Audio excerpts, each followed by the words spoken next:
ഇന്ന് ഞായറാഴ്ചയാണ്. അത്യാവശ്യം വാഹനങ്ങൾ ഉള്ള ഒരു ദിവസമാണ്.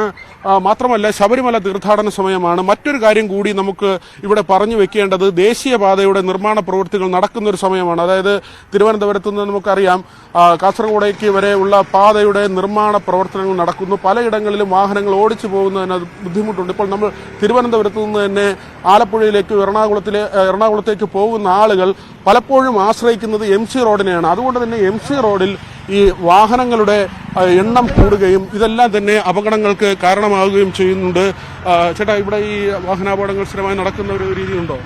അറിയത്തില്ല, എനിക്കറിയത്തില്ല. ഇത് കണ്ട് അറിഞ്ഞു വന്നതാണ്. ഇതാണ് സൈത്ത്. എങ്ങനെയാണ് ഇവിടെ അപകടം? ഇവിടെ സ്ഥിരമായിട്ട് അപകടം തന്നെയാണ്, സ്ഥിരമായി. കാരണം ഈ റോഡിൽ ഒന്നാമത്തെ അശാസ്ത്രീയമായ നിർമ്മാണം, പിന്നെ അതുപോലെ തന്നെ ഈ വാഹനങ്ങൾ എപ്പോഴും, ഇന്നലെ തന്നെ ഒരു ഇന്നോവയും ഒരു കാറുമായിട്ട് കൂട്ടിയിടിച്ചു.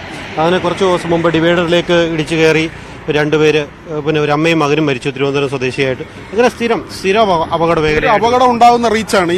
അതെ അതെ, തീർച്ചയായും. കാരണം പ്രത്യേകിച്ച് ഒരു മഴയോ മഴച്ചാട്ടിലോ ഉണ്ടെങ്കിൽ വാഹനം പിന്നെ തെന്നി മാറി എപ്പോഴും സ്പ്രെഡ് ആവുന്ന ഒരു അവസ്ഥയാണ്. അതോടൊപ്പം തന്നെ രാത്രി വെളിച്ചം ഉണ്ടോ? കാരണം ഈ റോഡിന്റെ പണി ഇപ്പൊ നടന്നു വരുന്നതേ ഉള്ളൂ. വെളിച്ചവും മറ്റു ഭാഗങ്ങളൊന്നും ആയിട്ടില്ല ഇതുവരെ. ഇപ്പൊ ഇതിന്റെ നിർമ്മാണം ഇങ്ങനെ പുരോഗമിക്കുന്നതേ ഉള്ളൂ. അപ്പൊ അതുകൊണ്ട് ലൈറ്റുകളോ മറ്റു കാര്യങ്ങളോ ഒക്കെ, സൈൻ ബോർഡുകളൊന്നുമില്ല. സൈൻ ബോർഡുകളെ അതുപോലെ തന്നെ സിഗ്നൽ ലൈറ്റുകളോ ഒന്നുമില്ല. അതൊക്കെ സ്ഥാപിച്ചു വരുന്നതേ ഉള്ളൂ. ഇന്നലെ തന്നെ ഈ അപകടത്തിൽപ്പെട്ടവർ 4 കിലോമീറ്ററോ മറ്റോ സഞ്ചരിച്ചാൽ അവരുടെ വീടെത്തുമായിരുന്നു എന്നാണ് പറയുന്നത്. തൊട്ടടുത്ത് തന്നെയാണ്. ഇവിടുന്ന് ഒരു 7 കിലോമീറ്ററോളം അടുത്താണ്. ഉറങ്ങിപ്പോയതായിരിക്കാമെന്നാണ്, അതിനാവാനാണ് സാധ്യത. ആ നിലയ്ക്കാണ് കാര്യങ്ങൾ. അങ്ങനെ പരിഗണിക്കുമ്പോൾ എന്താണ് ഇവിടെ ഈ അപകടങ്ങൾ നടക്കുന്നത് പതിവാണ്? ഇവിടെ എപ്പോഴും അപകടം തന്നെ സംഭവിക്കുന്ന സ്ഥലമാണ്. ഇവിടെ സൈൻ ബോർഡൊക്കെ ഇവിടെ ഒരു തരത്തിലും ഇവിടെ സൈൻ ബോർഡോ ഒരു കാര്യങ്ങളോ ഇവിടെ ഇല്ല. അപ്പം ഇവിടെ മാത്രമല്ല, ഇവിടുന്ന് ഈ മൂവാറ്റുപുഴ പുല്ലൂർ റോഡ് ഈ ഭാഗത്ത് വണ്ടികൾ വളരെ സ്പീഡില്ല. ഒരു ജസ്റ്റ് സ്പീഡ് കുറയ്ക്കുന്ന രീതിയിൽ ഒരു സൈൻ ബോർഡോ ഒന്നും ഇവിടെ സ്ഥാപിച്ചിട്ടില്ല. അതൊക്കെ അധികാരികൾ തിരുമേലിയിലൊക്കെ പോകാൻ അയ്യപ്പന്മാർ സാധാരണ എപ്പോഴും ഏത് സമയം ഈ റോഡ് തന്നെയാണ് ആശ്രയിക്കുന്നത്. ശബരിമലയ്ക്ക് പോകാനും ഒക്കെ ആയിട്ട് ഏത് സമയത്ത് ഈ റോഡ് തന്നെയാണ് ആശ്രയിക്കുന്നത്. അത് ഇവിടെ ഒരു സൈൻ ബോർഡോ കാര്യങ്ങളോ ഒക്കെ ഒന്നും നിർമ്മിച്ച് വെച്ചിരുന്നത് ഇത്രയും പേര് 4 പേരിപ്പം പോകാൻ. കാരണം ഇപ്പം തന്നെ ആ ഭാഗം ഇവിടുന്ന് വണ്ടി കാണത്തില്ല. ആ ഭാഗത്ത് അങ്ങോട്ട് പോകുമ്പോൾ ഇവിടെ നിന്ന് അങ്ങോട്ട് നോക്കിയാൽ കാണാം വളവ്. അങ്ങനെ അധികാരികൾ എത്രയും പെട്ടെന്ന് തന്നെ ഇതിനൊരു ഒരു തീരുമാനത്തിൽ എത്തണം. ഇത് പെട്ടെന്ന് തന്നെ, അല്ല എത്ര ജീവനാ പോകുന്നത്. തീർച്ചയായും സൈത്ത്, നമ്മൾ ഒരു കാര്യം കൂടി കാണേണ്ടത്, ഈ കഴിഞ്ഞ ദിവസങ്ങളിലായി മന്ത്രി KB ഗണേഷ് കുമാർ അദ്ദേഹം എത്ര തവണയാണ് മാധ്യമങ്ങളെ കണ്ടത് എന്നതുകൂടി നമ്മൾ കാണേണ്ടതുണ്ട്. കാരണം അദ്ദേഹത്തിന്റെ ഒരു പിശകായോ അല്ലെങ്കിൽ ആ നിലയ്ക്കോ അല്ല ഇതിനെ പറയുന്നത്. പക്ഷേ ഒരു മന്ത്രിക്ക് തുടരെ അപകടങ്ങളുമായി ബന്ധപ്പെട്ട് മാധ്യമങ്ങളെ കാണുകയും കാര്യങ്ങൾ വിശദീകരിക്കുകയും വരുന്ന ഒരു നിലയുണ്ട്. അവിടെ എങ്ങനെ അപകടങ്ങൾ കുറയ്ക്കാം എന്നതാണ്. നാറ്റ്പാക്കിന്റെയൊക്കെ കണക്ക് പരിശോധിക്കുമ്പോൾ ഓരോ വർഷവും അപകടങ്ങളുടെ എണ്ണം കൂടിക്കൂടി വരുന്നതായാണ് മനസ്സിലാക്കുന്നത്. 2021 കണക്കാണ് ഏറ്റവും ഒടുവിലായി നാറ്റ്പാക്കിൻ്റെതായി പുറത്തു വന്നിട്ടുള്ളത്. അതിൽ NHും അതോടൊപ്പം തന്നെ MC റോഡുകളും വേർതിരിച്ച് ഉള്ള MC റോഡിലെ NHലെ അപകടങ്ങൾ നടക്കുന്ന സ്ഥലങ്ങൾ വേർതിരിച്ചുള്ള കണക്കുകൾ അതിൽ പ്രസിദ്ധീകരിച്ചിട്ടുണ്ട്. പലപ്പോഴും നമ്മൾ ഈ മരണനിരക്ക് നോക്കുമ്പോൾ വളരെ ഞെട്ടിക്കുന്ന ഒരു കാര്യം തന്നെയാണ്. പ്രത്യേകിച്ച് തിരുവനന്തപുരം മേഖലയിൽ വരുമ്പോൾ അവിടെയാണ് കഴിഞ്ഞ ദിവസം നമ്മൾ ചില പരിശോധനകൾ നടത്തിയത്. തിരുവനന്തപുരത്തുള്ള ചില റോഡുകളിലാണ്. അതിൽ ആറ്റിങ്ങൽ, മംഗലപുരം, അങ്ങനെയുള്ള കല്ലമ്പലം പോലുള്ള പ്രദേശങ്ങളിൽ 50-ന് മേൽ മരണമാണ് ഓരോ മേഖലകളിലും നടക്കുന്നത്. 50-ന് മുകളിലേക്കാണ് മരണസംഖ്യ നിൽക്കുന്നത്. കഴിഞ്ഞ ദിവസം നമ്മൾ നെയ്യാറ്റിൻകരയൊക്കെ പോയിരുന്നു, പാറശാല പരിശോധിക്കൽ ആ മേഖലയിൽ പോയിരുന്നു. ഒരു വർഷത്തിനുള്ളിൽ അവിടെ നടക്കുന്നത് 20 വരെ. വിനോദ്, ഗണേഷ് കുമാർ അല്പസമയം മുമ്പ് ഗതാഗത മന്ത്രി തന്നെ പറഞ്ഞ കാര്യം, രാത്രിയിൽ ഉറങ്ങിപ്പോകുന്നത് അപകടകരമാകുന്നു. മാത്രമല്ല അദ്ദേഹം തന്നെയാണ് ഈ ഗൂഗിൾ മാപ്പ് ഉപയോഗിച്ചുകൊണ്ട് റോഡ് ഡിസൈൻ ഉണ്ടാക്കുന്ന ദേശീയപാത അതോറിറ്റിയുടെ സംവിധാനം തന്നെ, അവരുടെ രീതി തന്നെ പ്രശ്നങ്ങൾ ഉണ്ടാക്കുന്നു എന്ന കാര്യം അദ്ദേഹം പറഞ്ഞതാണ്. എന്തായാലും സംസ്ഥാനത്ത് ഇത്രയധികം അപകടങ്ങൾ എങ്ങനെ ഉണ്ടാകുന്നു എന്ന പരിശോധനയ്ക്ക് വേണ്ടി യാത്രക്കാർക്ക് മുന്നറിയിപ്പ് നൽകാൻ വേണ്ടി നമ്മൾ ആരംഭിച്ച ഈ ലൈവത്തോൺ ദിനത്തിൽ തന്നെ ഇത്തരമൊരു അപകടമുണ്ടാകുമ്പോൾ നമ്മുടെ ക്യാമ്പയിന്റെ പ്രസക്തി തന്നെ വർദ്ധിക്കുകയാണ്. യാത്രക്കാർ കൂടുതൽ ജാഗരൂകരമാവുക, നമ്മുടെ പൊതുനിരത്തുകൾ അപകടത്തുരുത്താവുകയാണ്.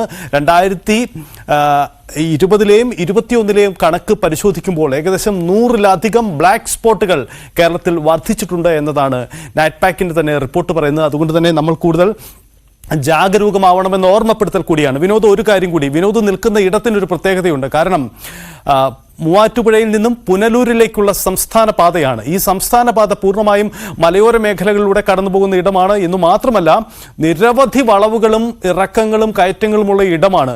പലപ്പോഴും കാണുമ്പോൾ വളരെ സുഗമമായ പാതയായിട്ട് തോന്നും, പക്ഷേ രാത്രി സമയത്ത് അങ്ങേയറ്റം അപകടം നിറഞ്ഞ പാതയാണെന്ന ഓർമ്മപ്പെടുത്തൽ മുമ്പും ഉണ്ടായിട്ടുള്ളതാണ്. സമാന സ്വഭാവമുള്ള ഒരു അപകടം തന്നെ അവിടെ സംഭവിച്ചിരിക്കുന്നു. ആന്ധ്ര സ്വദേശികളായ അയ്യപ്പഭക്തർക്ക് ഒരുപക്ഷെ റോഡ് പരിചയം ഉണ്ടാവില്ലാതിരിക്കാം, അതൊരു പക്ഷേ അപകട കാരണമായോ? അങ്ങനെ നിരവധി ചോദ്യങ്ങളുമുണ്ട്. അത്തരം സൂചനകൾ ഈ അപകടത്തിൽ കാണാൻ കഴിയുന്നുണ്ടോ വിനോദ് അവിടെ നിന്ന്?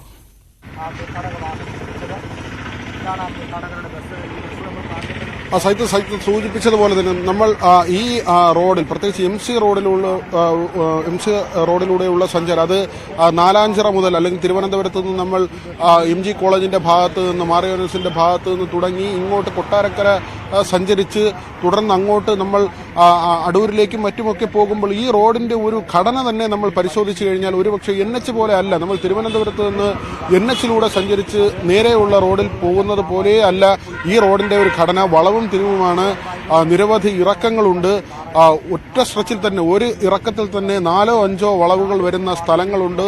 അത്തരത്തിൽ നമ്മൾ ഈ റോഡിന്റെ ഒരു ഘടന പരിശോധിച്ചാൽ തന്നെ വളരെയധികം അപകടം പതിയിരിക്കുന്ന ഘടനയിലാണ്, ആ രൂപത്തിലാണ് ഈ റോഡിന്റെ കിടപ്പ് തന്നെ. അവിടെയാണ് ഈ അമിതവേഗവും ഓവർടേക്കിങ്ങും രാത്രികാലത്തെ അലക്ഷ്യമായ ഡ്രൈവിങ്ങും അല്ലെങ്കിൽ പ്രതികൂലമായ സാഹചര്യങ്ങളിൽ ഉണ്ടാകുന്ന പ്രശ്നങ്ങൾ, ബുദ്ധിമുട്ടുകൾ, മഴ പോലെ കനത്ത മഴയൊക്കെ പെയ്യുന്ന സമയത്ത് ഈ റോഡ് കണ്ട് സഞ്ചരിച്ചു പോവുക വളരെയധികം വെല്ലുവിളിയുള്ള ഒരു കാര്യമാണ്. ഈ റോഡിലൂടെ സഞ്ചരിക്കുമ്പോൾ നമുക്ക് അതിന്റെ ബുദ്ധിമുട്ട് മനസ്സിലാകും. മാത്രമല്ല കഴിഞ്ഞ കുറേ മാസങ്ങളായി അല്ലെങ്കിൽ ചുരുക്കം ചില വർഷങ്ങളായി ദേശീയപാതയുടെ പണി നടക്കുന്നത് കൊണ്ട് തന്നെ കൂടുതൽ ആളുകൾ ഈ റോഡിനെ ആശ്രയിക്കുന്നുണ്ട്. എറണാകുളത്തേക്കും മറ്റുമൊക്കെ പോകുന്നതിന് വേണ്ടി MC റോഡിനെ ആശ്രയിച്ച് പോകുന്ന ഒരു സാഹചര്യമുണ്ട്. അവിടെയാണ് ഇതിന്റെ ഈ വാഹന പെരുപ്പം ഒരു വശത്തുണ്ടാകുന്നു. ഓവർടേക്കിങ്ങിനുള്ള സാധ്യതകൾ വളരെയധികം വർദ്ധിക്കുന്നു. ചെറുതും വലുതുമായ അപകടങ്ങൾ സംഭവിക്കുന്നു. ഇന്നലത്തെ യാത്ര, ഇന്ന് പുലർച്ചെ ഉണ്ടായ അപകടത്തിൽ കലാശിച്ച യാത്ര അതുതന്നെ നമ്മൾ പരിശോധിച്ചാൽ വിവാഹിതരായ 2 പേര് അവരുടെ പിതാക്കന്മാരാണ് എയർപോർട്ടിൽ നിന്ന് കൂട്ടിക്കൊണ്ടുവരുന്നത്. സാധാരണ രീതിയിൽ ഒരു ടാക്സി വിളിച്ചു പോവുകയോ അല്ലെങ്കിൽ അങ്ങനെ ഒരു ഓട്ടം എടുത്ത് പോകുന്ന രീതിയിലുള്ള ഒരു സംഗതിയേ അല്ല. ഒരു കുടുംബത്തിലെ തന്നെ ആളുകൾ അവർ അത്ര കണ്ട് ശ്രദ്ധിച്ച് മാത്രമേ, നമുക്കറിയാം ഒരു തരത്തിലും അപകടം ഉണ്ടാകാതിരിക്കാൻ വേണ്ടിയുള്ള ഒരു കരുതലും ശ്രദ്ധയും അവരുടെ ഭാഗത്ത് നിന്ന് ഉണ്ടാകും. അവർ ഇങ്ങനെ വരുമ്പോൾ അതിൽ ഒരാൾ ഉറങ്ങിപ്പോയി എന്നത് ആണ് ഇതിന്റെ ഒരു പ്രധാന കാരണമായി കണക്കാക്കുന്നത്. ഒരു പക്ഷേ ഈ സമയങ്ങളിലൊക്കെ റോഡിൽ ഉദ്യോഗസ്ഥരുടെ സാന്നിധ്യമുണ്ടെങ്കിൽ, ഈ ഇടയ്ക്ക് വാഹനങ്ങൾ നിർത്തിക്കുന്ന ഒരു രീതി ഉണ്ടെങ്കിൽ, ഡ്രൈവറുടെ ഒരു അവസ്ഥ നോക്കിയിട്ടുണ്ടെങ്കിൽ അതൊക്കെ തന്നെ ഒരുപക്ഷെ ഇത്തരം അപകടങ്ങളെ കുറയ്ക്കുന്നതിന് ഇടയാക്കും.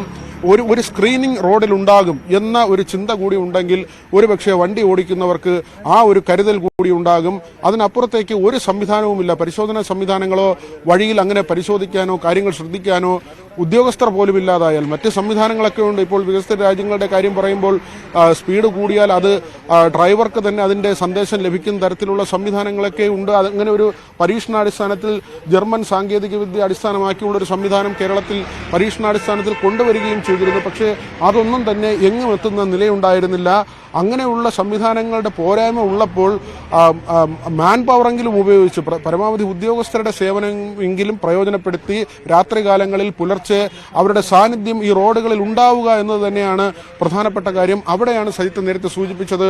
എറണാകുളം അടക്കമുള്ള ചില സ്ഥലങ്ങളിൽ നേരത്തെ മോട്ടോർ വാഹന വകുപ്പിന്റെ ഉദ്യോഗസ്ഥർ ഈ ചുക്ക് കാപ്പിയൊക്കെ രാത്രി ഓടുന്ന വാഹനങ്ങൾ അത് തടഞ്ഞു നിർത്തി അവർക്ക് കാപ്പിയൊക്കെ കൊടുക്കുന്ന ഒരു സംവിധാനമുണ്ടായിരുന്നു. കാപ്പി കൊടുത്തില്ലെങ്കിൽ പോലും ഇങ്ങനെ പോകുന്ന വാഹനങ്ങൾ ഇടയ്ക്ക് ചെക്ക് ചെയ്യുന്നതിനും അത് നിർത്തുന്നതിനും ആ വാഹനത്തിൽ സഞ്ചരിക്കുന്നവരുടെ ഒരു സാഹചര്യം മനസ്സിലാക്കുന്നതിനുമൊക്കെ ഉദ്യോഗസ്ഥർ ശ്രമിച്ചാൽ, അല്ലെങ്കിൽ കൃത്യമായി ഇങ്ങനെ ഉറക്കം വരുന്നെങ്കിൽ 10 മിനിറ്റെങ്കിലും വാഹനം എവിടെയെങ്കിലും ഒതുക്കി നിർത്തി അങ്ങനെ ഉറങ്ങിയിട്ട് പോകണം എന്ന ഒരു കാര്യം കൂടിയുണ്ട്. അതൊക്കെ സ്വാഭാവികമായി ദീർഘദൂര സർവീസുകൾ നടത്തുന്ന ഡ്രൈവർമാർ ചെയ്യുന്ന കാര്യമാണ്. പുലർച്ചെ മനുഷ്യരാണ്, ഉറക്കം വരും. ആ സമയത്ത് ഒരു 10-15 മിനിറ്റ് ഈ പോകുന്ന വഴിയിൽ തന്നെ എവിടെയെങ്കിലും സുരക്ഷിതമായി സൈഡിലേക്ക് വാഹനം ഒതുക്കി ഒരു 15 മിനിറ്റോ 10 മിനിറ്റോ ഉറങ്ങിയാൽ പിന്നീട് കുറേ മണിക്കൂറുകൾ അവർക്ക് ആ ക്ഷീണം മാറ്റി വണ്ടി ഡ്രൈവ് ചെയ്ത് പോകാൻ പറ്റും. അതൊക്കെ സാധാരണ നിലയിൽ നടക്കുന്ന കാര്യങ്ങളാണ്. അത്തരം കാര്യങ്ങൾ അവരെ ഓർമ്മിപ്പിക്കുന്നതിന് വേണ്ടിയെങ്കിലും ഒരുപക്ഷെ ഉദ്യോഗസ്ഥർ ഉണ്ടെങ്കിൽ വലിയ കാര്യമായിരിക്കും. മാത്രമല്ല ചിലപ്പോഴുള്ള സംഭവങ്ങൾ മദ്യപിച്ചുള്ള വാഹനം ഓടിക്കലുണ്ട്. അത് ഈ പറയുന്നത് പോലെ തന്നെ ഈ മദ്യലഹരിയിൽ വാഹനം ഓടിക്കുകയും ഉറക്കമില്ലാതെ ഇങ്ങനെ തുടർച്ചയായി വാഹനം ഓടിക്കുകയും മദ്യലഹരിയും ഏറ്റവും ഒടുവിൽ ഈ ഉറക്കക്ഷീണവും എല്ലാം കൂടി സംഭവിക്കുമ്പോൾ അത് അപകടത്തിൽ കലാശിക്കുന്ന സംഭവമുണ്ട്. നമുക്കറിയാം, തൃശ്ശൂരിൽ ഉറങ്ങിക്കിടന്ന ആളുകളുടെ ശരീരത്തിലേക്ക് ലോറി പാഞ്ഞു കയറി നാടോടികളായ ആളുകൾ മരിച്ച സംഭവം തൊട്ട് മുൻപ് നടന്ന ഒരു കാര്യമാണ്. അവിടെ വില്ലനായത് മദ്യമാണ്.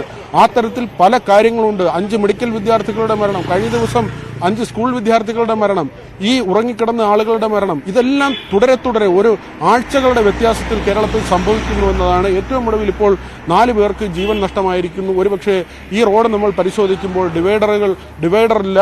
അത് തന്നെ ഒരു കാരണമായി നമുക്ക് ചൂണ്ടിക്കാണിക്കാം. കാരണം ഈ ഇടതുവശത്തുകൂടി പോകുന്ന വാഹനം വളരെ പെട്ടെന്ന് വലതുവശത്തേക്ക് മാറുകയാണ്. അവിടെ എതിരെ വരുന്ന ഈ ബസ്സിൽ ഇടിക്കുന്നു.